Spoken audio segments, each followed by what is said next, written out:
इन किए गए एतराजात का जवाब देना क्यों जरूरी है वो भी मैं आपके गोशे गुजार करने वाला हूं।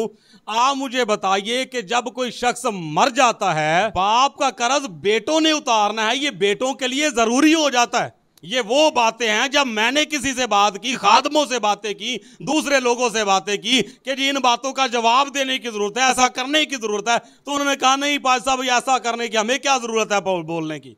तो हमारी भाई कीमत अदा की गई हुई है। अगर आज कोई उठ के उसी लहू के बारे में बात करता है, खुदावंद यीशु मसीह की ज़ात अक़दस के बारे में बात करता है, तो आप मुझे बताइए कि खुदावंद यीशु के पाक लहू का कर्ज जो है वो किसके ऊपर है।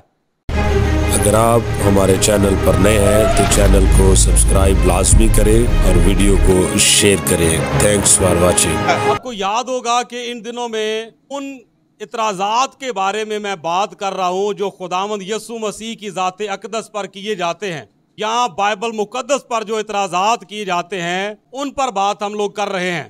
और ये करना क्यों ज़रूरी है इसकी वजह भी मैं आपको बता देता हूं कि इन किए गए एतराज़ात का जवाब देना क्यों ज़रूरी है वो भी मैं आपके गोशे गुजार करने वाला हूं। आप मुझे बताइए कि जब कोई शख्स मर जाता है, किसी घर का सरबराह जब इस दुनिया से रुखसत हो जाता है और मैयत पड़ी होती है, या मेमोरियल सर्विस वाले दिन, या बल्कि मैयत पर ही ये बात कर दी जाती है, मेमोरियल सर्विस पर भी कुछ लोग ये बात करते हैं, बच्चे जो हैं यानी बेटे जो हैं वो उठ के तो ये आवाज़ देते हैं कि अगर हमारे बाप ने भाई किसी का कुछ देना हो, या किसी से कर्ज लिया हो, या हमारे बाप पर किसी का कुछ कर्ज हो, तो वो बता सकता है हम क्या करेंगे, वो कर्ज अदा करेंगे। मतलब क्या हुआ कि बाप का कर्ज किसने उतारना है? बेटों ने। बाप का कर्ज बेटों ने उतारना है, ये बेटों के लिए जरूरी हो जाता है।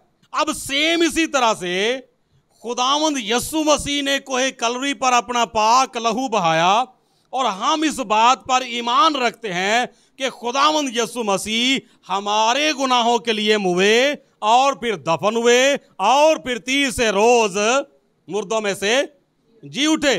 जब हम इस बात पर ईमान रखते हैं कि कोहे कलवी पर बहाया जाने वाला खून जो है मेरी और आपकी रहाई के लिए था, मेरी और आपकी नजात के लिए था, और अगर आज कोई उठ के उसी लहू के बारे में बात करता है, खुदावंद यीशु मसीह की ज़ात अक़दस के बारे में बात करता है, तो आप मुझे बताइए कि खुदावंद यीशु के पाक लहू का कर्ज जो है वो किसके ऊपर है? किसके ऊपर है?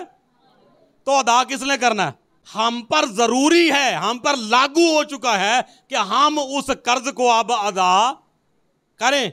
और अगर हम उस कर्ज से भागते हैं, जिस तरह मैंने पहले एग्जांपल दी है कि अगर कोई शख्स मर जाता है और उसके बच्चे पूछते हैं कि जी अगर हमारे बाप ने किसी से कर्ज लिया हो तो वो बता सकता है हम उसे अदा करेंगे। और अगर कोई उठ के बता दे कि जी मैं आपके वालिद साहब ने मेरे से 2 लाख रुपये लिए थे और वो उन्होंने वापस नहीं किए, लिहाजा मेरा 2 लाख रुपया जो वापस दे, तो अब बच्चे जो हैं वो भागने की कोशिश करें, तो आपका क्या ख्याल है? ये इज्जत वाली बात है? कुछ ऐसे लोग होते हैं कि जो रूहानी जिंदगी या रूहानी बातों से ज्यादा वो दुनियावी बातों को बड़ा अच्छे तरीके से समझते हैं। वो दुनियावी बातों को बड़ा वो जो है वो हाई लेवल पे लेके जाते हैं, मतलब उनको बड़ा संजीदगी से वो लेते हैं कि नहीं नहीं नहीं नहीं ऐसा ना किया तो पूरे मोहल्ले में या पूरे माशरे में या रिश्तेदारों में हमारी इज्जत नहीं रहनी।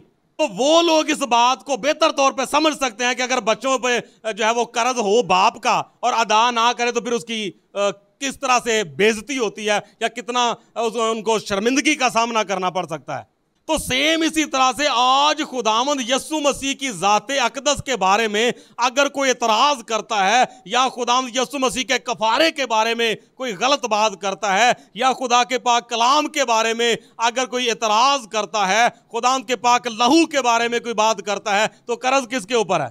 कर्ज तो हमारे ऊपर है, तो फिर हमें अदा करना है ना। लेकिन इसके बावजूद बहुत सारे ऐसे लोग हैं, मैं किसी एक की बात नहीं करने लगा, बहुत सारे ऐसे लोग हैं कि जो इतना कुछ देखने या सुनने के बावजूद भी खामोशी इख्तियार करते हैं।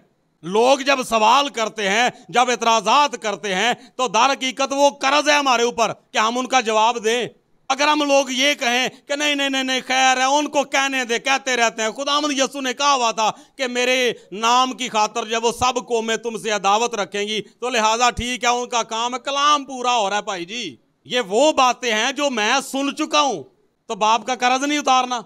ये वो बातें हैं जब मैंने किसी से बात की, खादमों से बातें की, दूसरे लोगों से बातें की कि जी इन बातों का जवाब देने की जरूरत है, ऐसा करने की जरूरत है, तो उन्होंने कहा नहीं पाज साहब ऐसा करने की हमें क्या जरूरत है बोलने की। या तो फिर इस बात को समझे ना, इनकार कर दे कि नहीं जी उसके लहू का कर्ज ही हमारे ऊपर कोई नहीं, उसने हमारी खातिर अपना पाक लहू बहाया। लिखा हुआ है ना कि हमारी मुखलसी जो है वो किसी फानी चीज से, रुपए पैसे या सोने चांदी से नहीं हुई, बल्कि एक पाक और बेअब बर्रे के बेशकीमत लहू से। तो हमारी भाई कीमत अदा की गई हुई है। तो जब कीमत अदा की गई है तो इसका मतलब है कि हमारे ऊपर वो कर्ज है, हमें वो अदा करना है। किस तरह से करना है? जब ये इस तरह के इतराजात किए जाते हैं तो जरूरी है कि हम उनका जवाब दें। इस तरह की मज़ीद वीडियोस देखने के लिए हमारे चैनल को सब्सक्राइब लाजमी करें और बेल आइकन को प्रेस करें ताकि हर नई आने वाली वीडियो बर वक्त आप तक पहुंच सके। Thanks for watching.